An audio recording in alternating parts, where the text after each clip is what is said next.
Yeah, I'm in a time right now and in a context where I feel like I'm really rebalancing. I finished a huge accomplishment last month. I completed a degree that I've been working on for months and almost a full year. And I think was expecting to feel something more, something like a kind of a mountaintop moment. And I feel proud of myself, or like I'm having thoughts of like feeling proud of myself, but at the same time, it's not what I was expecting.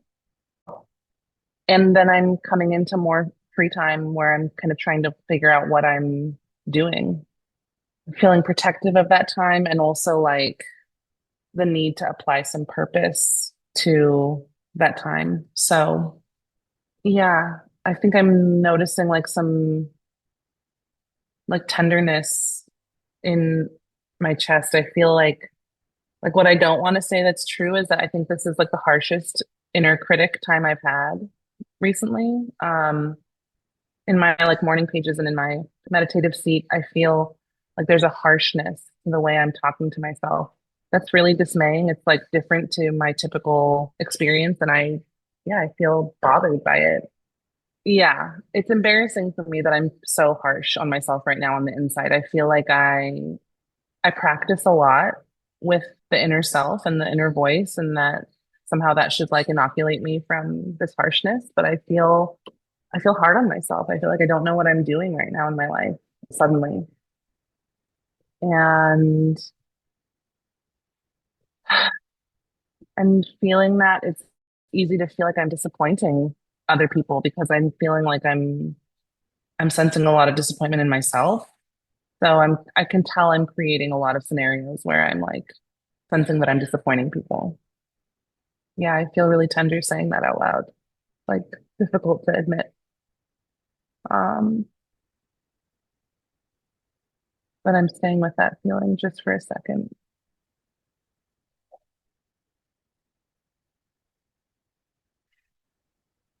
Yeah, the feeling that I'm disappointing other people. It's really hard for me to tolerate. And I think that in general, because everything feels very high stakes in the outer world right now, it's, I can tell it's raising the stakes of my inner world. I'm on alert. I feel tense and worried in general. And there's this dissonance because my personal like life, I'm very safe and I'm very cared for. And, here I am. It's like so beautiful. And there's so much good connecting work happening where I am here at the Institute. And then, you know, being with kids at Park School and feeling the ease and like the joy of that kind of day. And then feeling so aware that children bear the brunt of adult decision making and that there's so many children right now who are bearing the brunt of, yeah, like the worst adult decision making or just like starving or starving. And and I feel an easing in my body getting to share that with you. Um, like it's dissipating in my chest. Like I don't feel so tight.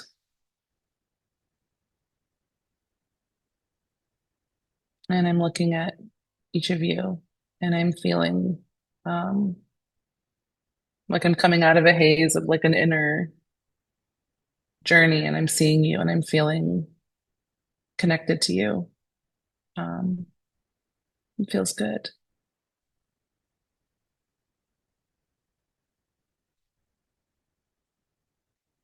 I think that's what I have for the moment. That's complete for me.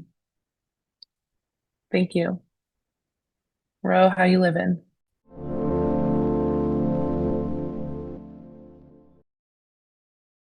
Dude, I'm living pretty great. Thanks for sharing that super beautiful check-in.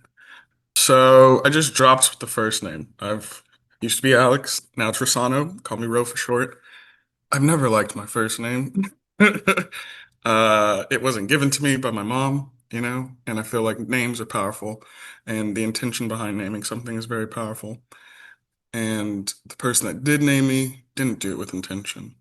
On the flip side, my mom named me Rossano, my middle name, um, after, the passing of one of her best friends. And he died a year before I was born.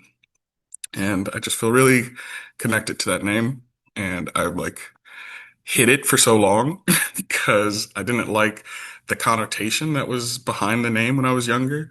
And now that I'm at this place and I'm older and I get to really champion this man, he was this very queer, amazing roller skater in LA that did, a lot of the LA ballroom culture and uh, really just changed my mom's life for the better. And it's really nice to honor that man. I feel like beautifully calm today. It's my one actual day off. Um, and I'm here at my partner's place, and we're gonna have a beautiful, lazy day. And I'm looking really forward to it because I've just been running myself ragged, uh, as is my typical thing to do when I feel overwhelmed or if I feel like I'm also disappointing someone. It's to just go until burnout. Um, and it's nice to have someone in my life right now that's like, stop doing that. Um, so it feels good. What else? I'm feeling uh sparks of motivation start to happen again. Like they're little catches of fire hitting from the anvil, and I'm hoping that something's gonna catch fire and ignite the rest of this motivation. Um, and that's exciting. So I have a lot of new prospects coming up, just open a business, and that's kind of daunting. But it's been fun. It's been a very fun experience. Trying to mold two of these art styles that I do, very drastically different, but both still of service at the core value. Um, and it's been nice to have that challenge in my life. Uh, it's also been a really good opportunity to like re-examine myself because I feel like I'm in this mode of becoming. A lot of shedding has happened and it feels new. It feels good to be new. I didn't realize how much I needed newness, you know? Um, and I keep striving for that. So that with running myself ragged by working has been a very interesting combination. Um, and I'm really feeling like something amazing is going to happen because of it. And it's the first time that I have that innate feeling, uh, that like I'm on the right path. It might be a little choppy right now, but it might be ugly, but it's becoming, you know, and it feels right. Feels like it's mine, uh, which is really nice to say. Really nice to say. It's really nice to feel.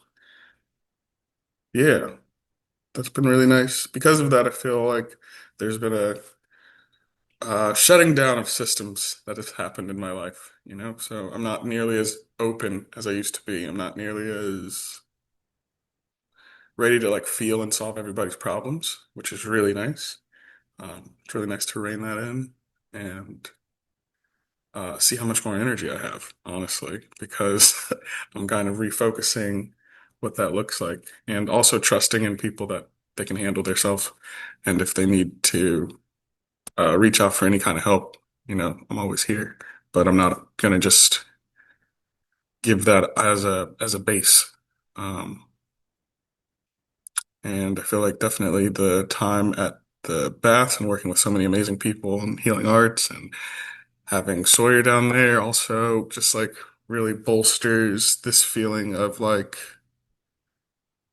take care of yourself first, you know? And then you get to show up for others better. And that's been probably the core lesson that I've probably been trying to deal with for a couple of years now. And it really feels like all that time is paying off trying to focus on that. And that's all I got so far. Anybody else likes to take it? Thanks for listening. Love y'all.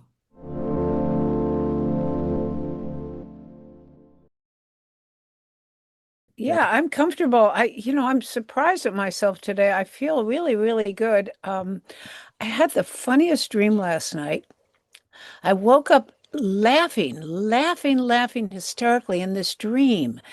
I mean, that never happens. I don't dream about laughing hysterically. I dream about, losing my computer or missing the plane or all those kinds of anxious things. And here was this dream, and there was something happening. I'm not even sure what. It was some sort of a election thing, and we were all laughing. Everything was going wrong, and you know how when those things happen, and you start seeing it from a humorous point of view. I can't remember any of the details, but everything was funny. And the last image I had was my friend Asia put down a big red plastic bucket like that size full of wine, and it was leaking all through. The whole bottom was leaking, and we just got hysterical over this big jug of leaking wine.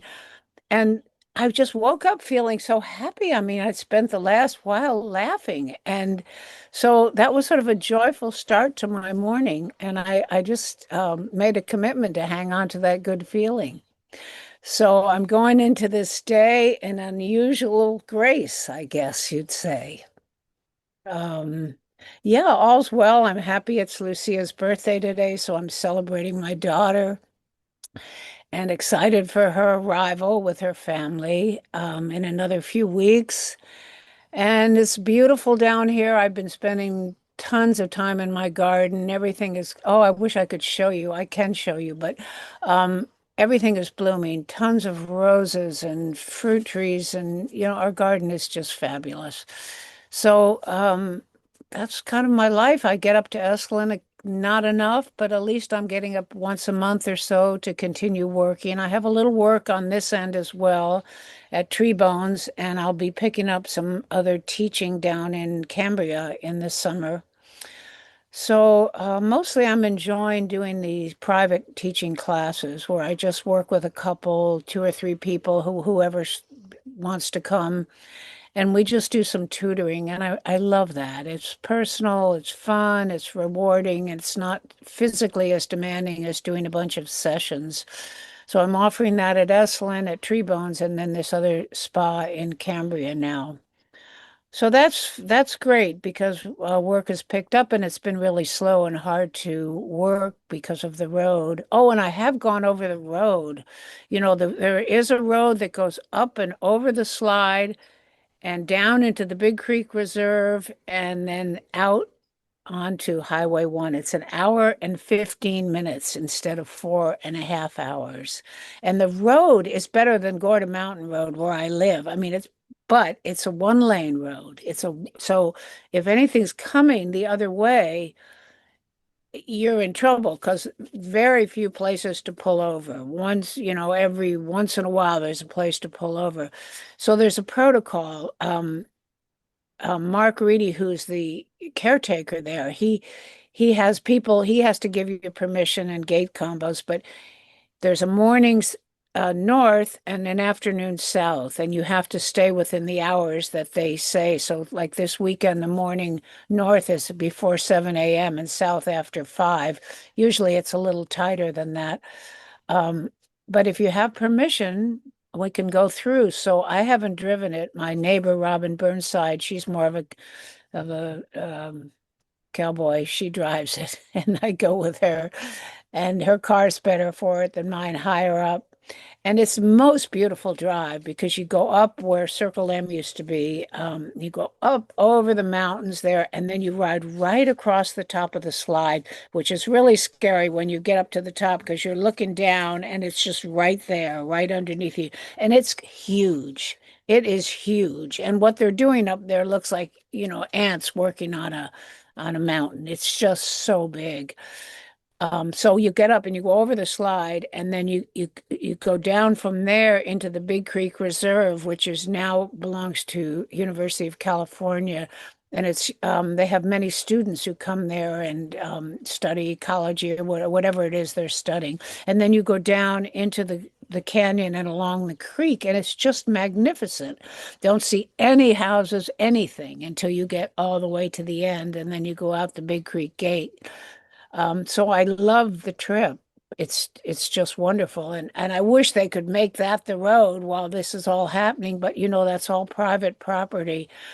And Caltrans is up there working, and they keep that road clear for the workers because they're coming in from actually both ends because sometimes they have to bring equipment in. And those are basically the only people you run into up there. There's nobody going to be coming the other direction other than Caltrans people. So that's the story there, and that's encouraging. And I'm just hoping that someday they do reopen this road for us. That'll be really wonderful.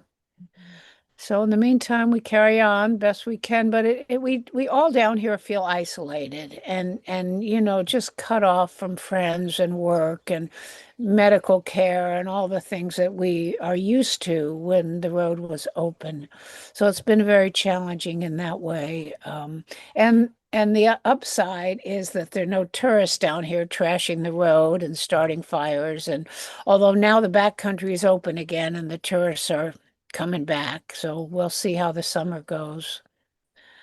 Um, yeah, what else? I don't have a lot else. That's sort of what's in my foreground today. And it's nice to be here with you all. And thank you for inviting me. So I'll pass it on to whoever's ready next.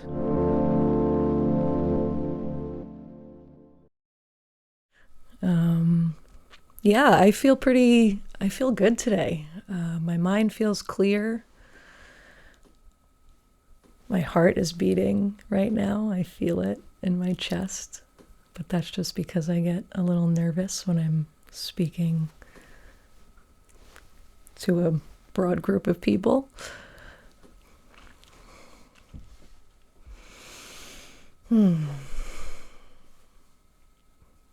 it's been a good day. I woke up feeling rested. Had a good night's sleep last night, which has been a challenge for me over the past few weeks. I've been having a hard time staying asleep. I was waking up several times in the middle of the night, sometimes with like anxiety in my chest. Yeah, I think I've always had a deep fear of the dark. For as long as I could remember, even like as a child, I had a really hard time sleeping alone in my room. I often had the TV on like all night long just to hear some voices other, than my own thoughts. But sleep has always been this like on and off struggle and journey that I've been on, and my yoga nidra practice is really helpful with that. And life has been particularly stressful and emotional over the last couple of weeks. So it's been a challenge. I'm in my 5th year here living at Esalen, and I've seen a lot of people come and go, and I think the longer that I'm here, living here, seeing people, come and go and forming those relationships and those bonds, it gets harder and harder to see people leave. And I didn't expect that. I thought that it would get easier over time because I would get used to the coming and going, but it is never easy. My best friends since freshman year of high school surprisingly worked here with me for about 3 or 4 years, and that was all bonus time that we got together. It was really never intended for us to be here together. And she met her partner here, and they were together here for, the 3 or 4 years. And they recently left to go back to the East Coast and do some traveling. And I miss them a lot. Me and my partner, and my best friend and her partner, we would all hang out together often. And we were a core friend group together here. And it's hard not having that anymore.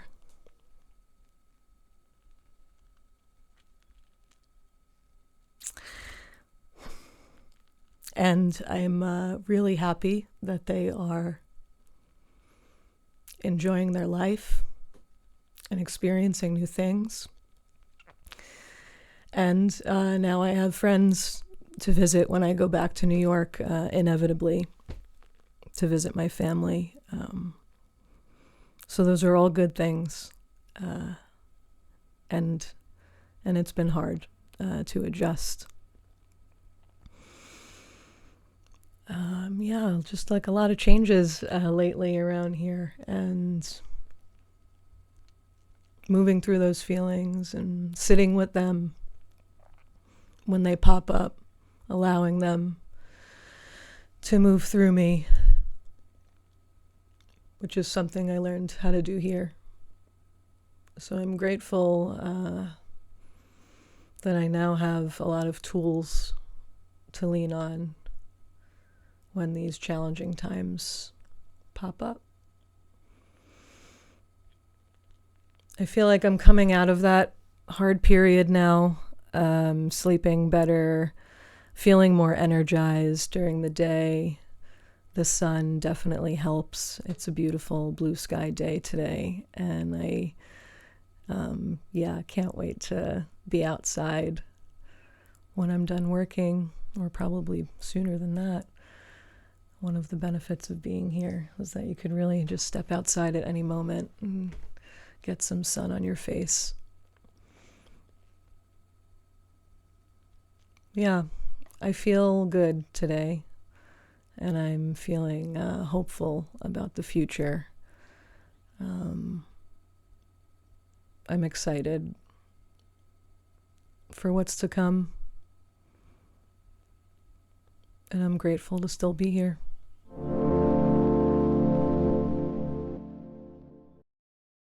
I got here on Tuesday from LA. I come up back and forth a couple times a year as a remote worker. Well, I am at this very present moment feeling very light and ethereal, like I'm very floaty because I just had an Esalen massage with Sabina, and yeah, I can feel it in my voice. It's lighter. I'm slower. I feel amazing. I feel really strong. There's just something about Esalen massage that kind of, I don't know, I feel like kind of reminded of my like feminine power, just the way all those strokes are with the ocean and all the sounds. It just is, I don't know, I feel very strong and light all at the same time. And I went to bed last night kind of heavy-hearted. I had attended the Wednesday evening program with Erica, and it was a water blessing, and it was really beautiful, but it was really emotional. She talked about how she has this mother water that she has collected from all these bodies of water around the world. And, you know, it just made the curious person, the traveler in me kind of buzz, thinking, what a beautiful thing to do. I want to do that. And then I just got so sad thinking about how there's no clean water. So it just felt like this kind of like missed opportunity. And her prayer was so long. So I just kept thinking about all the bodies of water I've seen and enjoyed, and now I've missed for my collection of water in a jar for me to have a mother batch. And then I thought about the creek, and I thought, well, how lucky we are that we are right here with this clean, beautiful water. You know, living in LA, the Pacific down there is completely contaminated from the fires, so the air is really bad. So just, I don't know, I felt very present to the nature yesterday, but also heavy-hearted about reality, and have been kind of vacillating between the both throughout the night and in the morning. But then Sabina kind of lifted me to where I really presently feel amazing. And then compartmentalized in the, you know, the corners of me are things that I am worrying about. I am finally having my shoulder surgery on June 5th. So that's like next week. And I have so many emotions about it. I have like the spectrum. I mean, I have tremendous fear about it. I feel anger that I have to do it, all of these things. But I also feel really grateful for, I guess, government services. You know, this is a workers' comp thing. So I feel really grateful for that, and having the ability to have myself taken care of and not worry about the financial side of things. Yeah, I feel really strong in my body, and then just this kind of error in my shoulder. So just, yeah, I don't know, I feel a lot of emotion around that. I also was feeling a bit sad. I was hoping my mom would come back with me this time, and my dad's getting older and just kind of needs a little bit more care, so she wasn't able to come. So I was thinking about bringing some creek water for her, and I don't know. I think I've been thinking a lot outwardly about others, and this massage kind of brought me back into remembering that I'd like to spend some time, like I always say, with me in at Esalen, and I'm here to do a lot of projects, and they're going well. We filmed the other day with a production that recognizes the farm and garden for its sustainability efforts, and that's really exciting to think about, the world recognizing Esalen for the great work it does. Tomorrow we're installing the last few storytelling panels, which has been really exciting to, give context to guests when they come here, so they know who's been here and what has been achieved while they're doing they're on the same transformational journey as, the icons and the greats and the forgotten people. I'm also really excited. I pitched an idea to Jess, and she was very enthusiastic, so I feel creatively good. I really, I feel like abundant with ideas, and I feel supported as we've been in a transitional period with being able to share my ideas and have them greenlit in this time. So that's really nice. I think I'm just full of light and dark, like probably most people. When I focus too much on some of the broader big picture things, it's pretty dark. But if I'm to really sit with, the good fortune, the privilege, the life that I have, I'm incredibly fortunate, lucky, and happy with what is actually completely present in front of me and within me. I feel good. Thanks.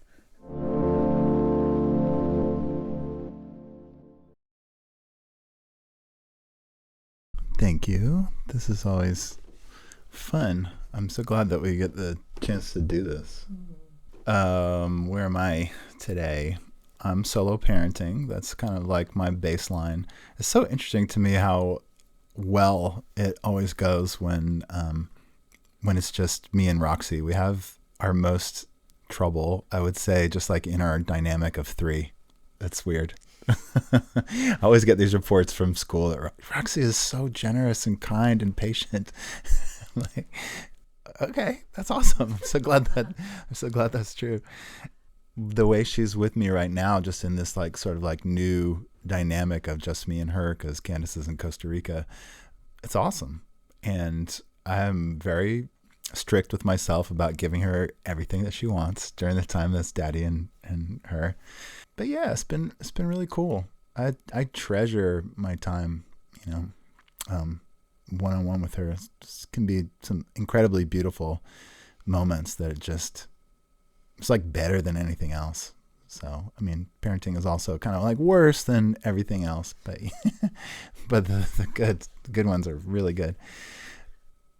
So just going on with me, I think the kind of like coolest thing that's happening for me in my development is that I've been really working hard at learning public speaking and practicing public speaking and teaching. And I just feel so lucky that I get a chance to do this at Esalen. Esalen has just been this engine for self-improvement for me in so many ways. The podcast principle among them, because I get this chance to just listen and study at the feet of all these smart people. And that has been I'm looking back on it, it has been really important in my development as a person. And I feel just so fortunate, to have started it when I was about 40, and like throughout my 40s have just soaked in all of this information and in like a way of being.